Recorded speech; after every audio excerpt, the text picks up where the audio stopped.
Hello, I'm Andy Stanton and you're you. And you're watching First News, you lucky little devils. Coming up with funny ideas for each book in the Mr. Gum series is very hard work because there's so many nonsensical ideas and lines in my stories that any line could almost be a story in its own right. Any image could be a starting point for a story. So it's hard to come up with one big idea that contains all the other little ideas. Once I've got that big idea, then I'm rolling, but that's the hard bit. There's quite a few disgusting things in my books. The villains are really horrible and they're always eating dirty old bits of meat and entrails and hamburgers that are really stale. I don't think I've had to remove anything because it was too disgusting, but I have removed things because they're a bit too silly. In the first book, I did have a character take off his head and my editor just said, no, that's too silly. There's been a lot of silliness, but kids aren't going to believe that for an instant. You've got to keep the characters with their heads together, bodies and heads, otherwise they're not going to believe in it. Apart from that, I don't think I've removed too much. And, you know, you've got to keep disgusting things in your story because disgusting things are funny. I don't know anyone like Mr. Gum in real life. My characters are really just invented out of my head rather than being based on anyone. I did name a couple of characters after people I know. I know a girl called Polly, and there's a girl called Polly in my story. I know a man named Jake, and there's a dog named Jake in my story. He wasn't very happy when he found out he'd been turned into a dog, but I did say, hey, he's a nice dog. Still wasn't impressed.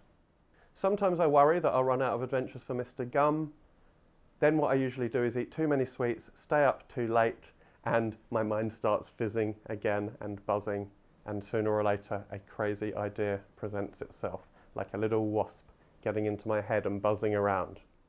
When I was a kid, I did have a secret hideout. There was a sort of cross between a massive tree and a big bush that grew at the back of our garden, and it was sort of overhung, almost like a weeping willow sort of thing, and I used to climb inside that with all the leaves in front of me like a curtain of nature, and I called it the cave, and that was my secret hideout. I used to go and read books in the cave and sometimes bury precious things, and once I buried a whole plastic bag of sweets and polos and things, and I went back a week later and they were all just disgusting and rotted and worms were eating them, so that didn't work out. I never buried any more sweets after that, but the cave was my secret hideout, like Batman. I've loved reading since I was a small kid, no bigger than a common acorn.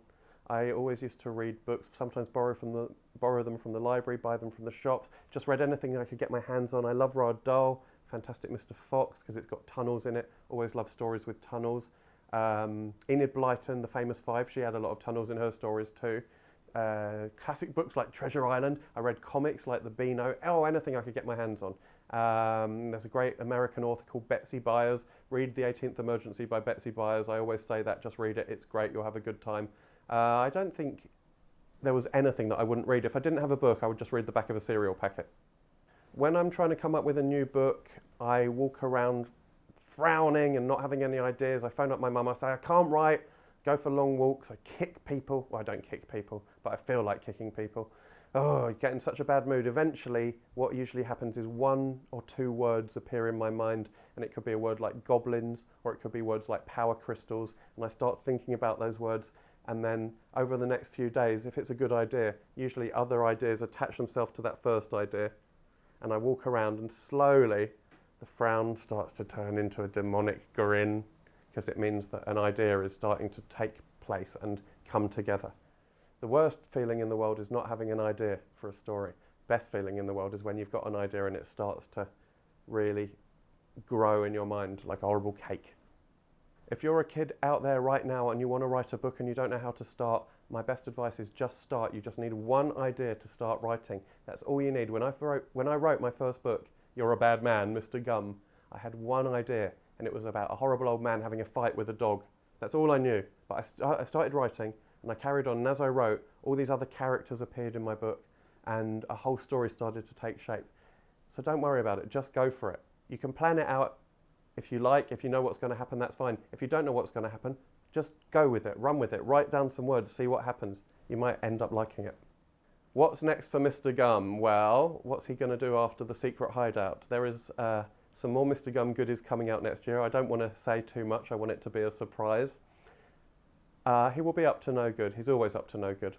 But I'm not going to tell you anything more than that, partly because I want it to be a surprise, partly because I'm not quite sure Like I said, I make it up as I go along.